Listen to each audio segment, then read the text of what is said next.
Today we'll be discussing Howard Gardner's 5 Minds for the Future. My name's Nicole, and I'll be discussing the first mind, the disciplined mind.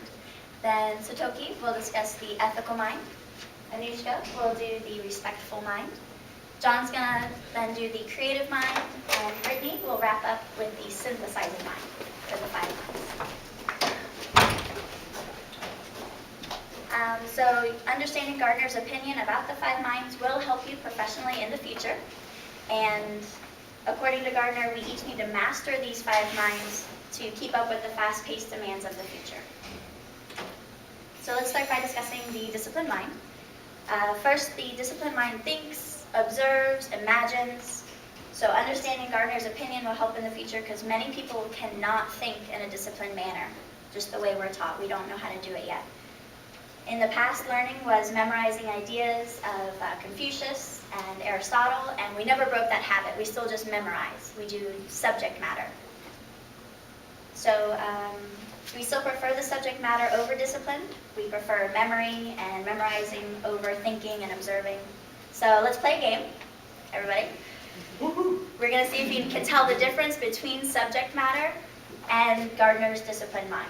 So just remember, subject matter is memorizing, whereas the disciplined mind can apply and interpret. So the first group we're going to do is art. So raise your hand if you think it's subject matter when you can judge a work of art in terms of photographic realism. Yeah, it is subject matter. If you just judge in a photographic realism, because Picasso, that's not photographically real, but it is a work of art. So if you're doing it just because it looks like a flower or it looks like a person, that's subject matter. You're not really applying yourself to see a work of art that's not photographically real. The next one will be science. So raise your hand if you think it's subject matter when you come up with a concept in science and you design an experiment to test it out. Okay, actually that one is disciplined because you're designing an experiment, you're testing it, so you're applying yourself.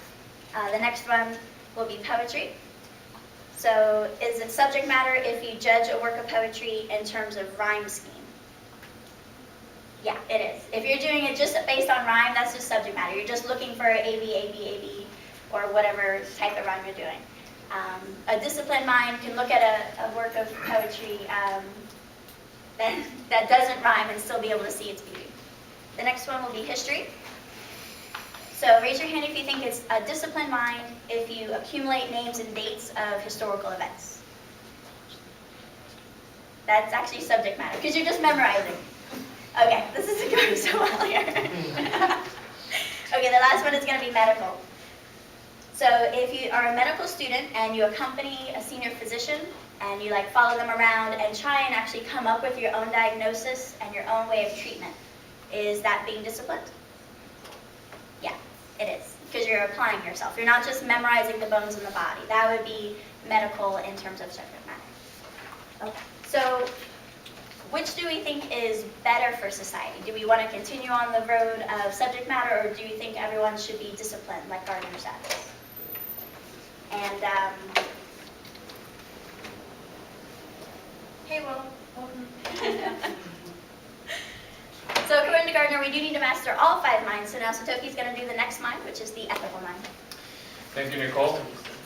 Ethical mind deals greatly with one's abstract reflective thinking and behavior. And to demonstrate this fact, I randomly selected 10 members in this class to take my survey. And the first question dealt a lot with actually the individual self. And for example, this one deals with peer pressure. I'm not going to read the whole question, but the question deals with whether one will take a cigarette underage. 80% of the class members said they would refuse it.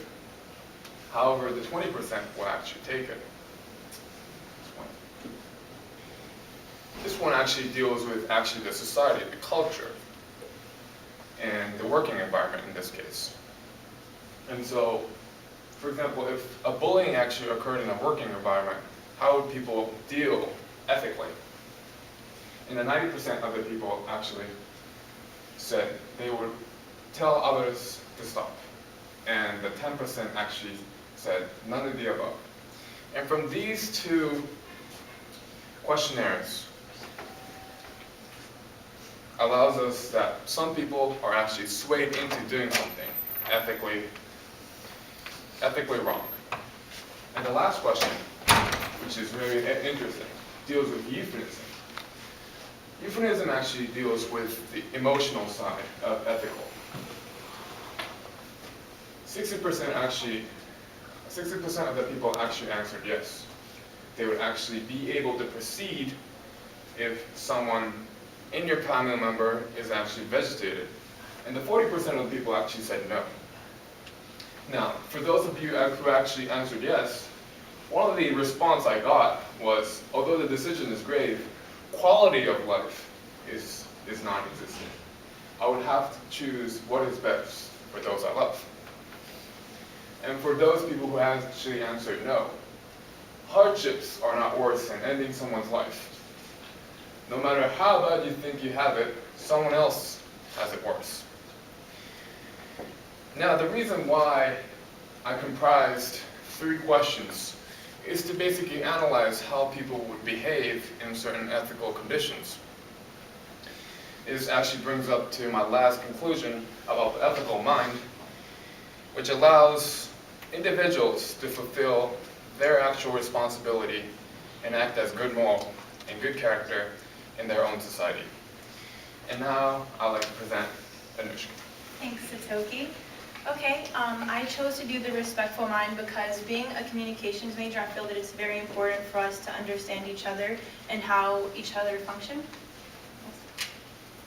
What Gardner says is basically that the world is a very diverse place. People look differently, think differently, are different ethnicities, races come from different backgrounds. You know, we all come from a different place in life, and it's very important for us to understand each other because we can't live in isolation. We can't make it through the world on our own, by ourselves, without interacting with each other. So in order to lead efficient lives, we have to be able to interact with each other. Understanding others, basically, it's giving people the benefit of the doubt. It begins with parenting styles. Gardner says that, he went to a playground at an elementary school, and he could tell which students were respectful and which ones weren't based on how they interacted with the teacher and with other students. Some students were bullying others, and some were kind of standoffish and not as aggressive. And then finally, music breaking barriers. Gardner used an example of music and how it's how to bring people from different societies and cultures to make music together so they find a common ground so they can relate with each other. He also used an example of kiss up, kick down. Basically, you see that a lot in the workplace. People, bosses, they usually are sucked up to a lot by their employees that are below them. And what they do is, they praise them, their bosses. Employees praise their bosses, and they give them compliments, crack jokes, things like that, basically kissing up to them. And then if they don't get any reaction from them, it's called kick down. They just ignore it, stop completely, cold turkey, all that. So what I'm going to do now, I'm going to do a little icebreaker. So if I can have everybody in the class to come up to the front, please. Seriously, come up to the front. Come on.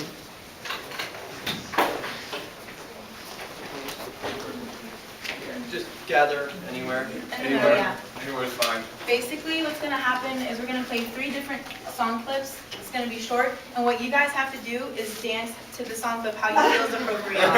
How you feel is appropriate. However you feel is appropriate, just go ahead and dance Now, to the don't song be clip. afraid of looking dumb because Don't we'll be we're doing going to be that for dancing you. too, so you won't So- be alone, all right? We're not going to be judging you. You guys ready to get the party started? Yeah? It's fun, it's fun, it's gonna be good. It's fun, okay. Go for it.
That was good? Yeah.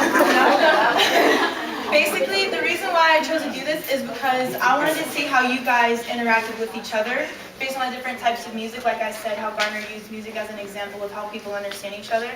This was a good example. I used different types of music, different genres of music, and as you can see, people reacted to it differently. So it wasn't just like the typical headbanger that you would have thought that would listen to the headbanging music, the rock, as well as the country, the hamster dance song. Everybody knows that song. It's not just people that listen to country music. Next slide. And now I'm going to introduce John here to talk about the creative mind. All right, so I'm going to be doing the creative mind, one of Gardner's works, okay? So in this portion, why am I juggling? The reason why I'm juggling is because most people would consider this as being very creative. However, according to Gardner, it really isn't. Being creative involves expanding your ideas and what you know already. So, how can we make this creative? Satoki? Ladies and gentlemen, for the enjoyment of all faiths, take a few seconds in advance of the performance to turn off all electrical or battery-operated devices, including watches, cell phones, and pagers. Anyone got pagers? In case of an emergency, before the performance, begin please make yourself aware of all exit, photography and videotaping of this performance is strictly prohibited. Now, presenting to you, John Grillo!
So, I would say that's being a little more creative now. Add some music to it, add some flair to it, everybody likes it. Standing in front of the classroom and just juggling 3 balls in sequence really doesn't do anything for you guys. Now, you all booed and hissed when I dropped the ball. According to Gardner, that's a good thing to have, because you are able to willingly accept criticism and build upon it. So, within creativity, Gardner breaks it down into 3 main ideas.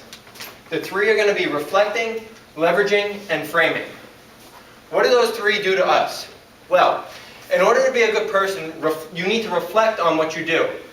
Many times creative people spend times alone, secluding themselves physically and emotionally from others around them. They need to work and build upon what they know and how they can make themselves better.